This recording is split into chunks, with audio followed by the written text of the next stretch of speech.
ঘরে সামান্য পনির ছিল। ছেলে বলল, মাম্মা ভালো করে দেখি পনিরটা রান্না করো তো, বেশি করে কাজু দেবে আর বেশি করে চারমগজ দেবে কিন্তু। আমি বললাম ঠিক আছে দাঁড়া, বানাচ্ছি। বানাতে গিয়ে দেখি না আছে চারমগজ না আছে কাজু। কি করে ভাবতে ভাবতে দেখি চীনা বাদামগুলো রয়েছে। ভাবলাম আজকে বাদাম দিয়ে দেখি তো পনিরটা বানাই, কেমন লাগে খেতে। শুরু করে দিলাম পনির বানানো। দেখো পনিরগুলোকে আমি চৌকো করে কেটে নিয়েছি, আর আমি এখানে বাদাম নিয়ে নিয়েছি। ওই বাদামগুলোকে আমি বেটে নেব। এবার কড়াইতে আমি সাদা তেল দিয়ে দিলাম, টুকরো করা পনিরগুলো ছেড়ে দিলাম, দিয়ে পনিরগুলোকে আমি ভেজে নেব। খুব বেশি কড়া করে ভাজবো না, একটু 2-3 মিনিট নাড়াচাড়া করব, গ্যাসের আঁচটা কমিয়ে দেব, আর কালারটা চেঞ্জ হলে আমি নামিয়ে দেব। দেখো একটু নাড়িয়ে চাড়িয়ে নিচ্ছি। মোটামুটি আমার পনিরটা ভাজা হয়ে গেছে, এবার আমি নামিয়ে নিচ্ছি। পনিরগুলো সব নামিয়ে নিলাম। এই কড়াইতে আমি রান্নাটা করব, এই জন্য আমি তেল দিয়ে দিচ্ছি। 3 চামচ মতন তেল দেব।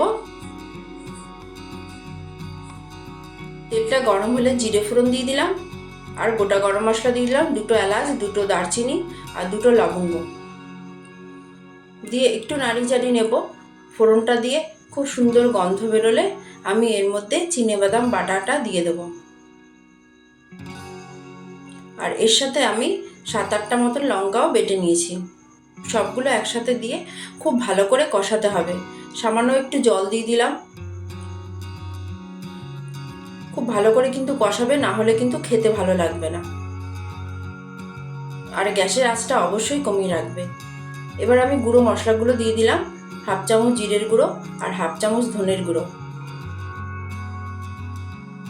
দিয়ে সবগুলো একসাথে মিশিয়ে খুব ভালো করে নাড়িয়ে চাড়িয়ে নিতে হবে। দেখো সাইড দিয়ে তেলটা সেপারেট হতে শুরু করে দিয়েছে। এই টাইমে আমি একটা টমেটো পেস্ট করে রেখেছিলাম, সেটা দিয়ে দিলাম। টমেটো দেওয়ার পর খুব ভালো করে আবার কষিয়ে নেব, যেন টমেটোর কাঁচা গন্ধটা না থাকে। খুব ভালো করে নাড়িয়ে চাড়িয়ে আমি কষিয়ে নেব। এবার আমি নুন দিয়ে দিলাম, পরিমাণ মতো নুন দেব, দিয়ে একটু নেড়ে নেব। কসুরি মেথি হাতে ডলে এর মধ্যে দিয়ে দিলাম।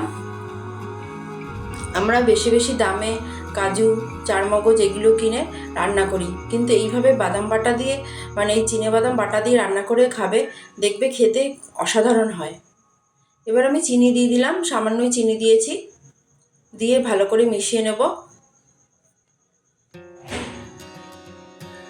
এবার আমি ঢেকে রাখলাম, বেশিক্ষণ না, 5 মিনিট ঢাকলেই হবে। 5 মিনিট পর ফিরে আসলাম। দেখো সাইড দিয়ে কত সুন্দর তেলটা সেপারেট হয়েছে, আর দেখতেও কত সুন্দর লাগছে। এইভাবে চিনাবাদাম বাটা দিয়ে রান্না করে সবাইকে দেবে, দেখবে কেউ বুঝতেই পারবে না কিভাবে রান্নাটা করেছো। খেতে জাস্ট অসাধারণ লাগে। এবার আমি জল দিয়ে দিলাম, বেশি জল দেব না, আমি 1/2 গ্লাস মতন জল দিয়েছি। জল দিয়ে একটু নাড়াচাড়া করে নেব। আবার আমি ঢেকে রাখবো, 5 মিনিট মতন ঢাকলেই হবে। খুব ভালো করে ফুটে উঠলে ঢাকনাটা সরিয়ে নেব, সরিয়ে একটু নাড়িয়ে চাড়িয়ে নেব। দেখো সাইড দিয়ে তেলটা কত সুন্দর ভাসছে, দেখতে কত সুন্দর লাগছে। একটু নাড়িয়ে চাড়িয়ে নিয়ে আমি এর মধ্যে কুচানো লঙ্কা দিয়ে দিচ্ছি, মানে কাঁচা লঙ্কা আমি 4-5টা কুচিয়ে রেখেছিলাম, সেটাই দিয়ে দিলাম। দিয়ে খুব ভালো করে নাড়িয়ে চাড়িয়ে নিলাম। এবার আমি পনিরগুলো দিয়ে দিচ্ছি, দিয়ে খুব ভালো করে নাড়িয়ে চাড়িয়ে নেব। পনির দেওয়ার পর বেশিক্ষণ দরকার নেই, 3-4 মিনিট একটু ফুটলেই হবে। এবার একটু নুন দিলাম, আমার নুনটা একটু কম মনে হচ্ছিল, দিয়ে নাড়িয়ে চাড়িয়ে নিলাম। তোমাদের যদি ভালো লাগে লাইক করবে, সাবস্ক্রাইব করবে, আর বাড়িতে কিন্তু অবশ্যই এইভাবে রান্না করে খাবে। এবার আমি গরম মশলা গুঁড়ো দিয়ে দিলাম 1/2 চামচ মতন, দিয়ে একটু নাড়িয়ে চাড়িয়ে নিলাম। দেখো কত সুন্দর কালারটা এসছে, কেউ কিন্তু বুঝতেই পারবে না এটা যে চিনেবাদাম বাটা দিয়ে রান্না করেছ। দেখো এবার তুলে তোমাদেরকে আমি গ্রেভিটা দেখাচ্ছি। আমার রান্নাটা কিন্তু একদম কমপ্লিট। দেখো গ্রেভিটা কত সুন্দর হয়েছে, মানে গ্রেভিটা দিয়ে পুরো ভাতটা খাওয়া হয়ে যাবে।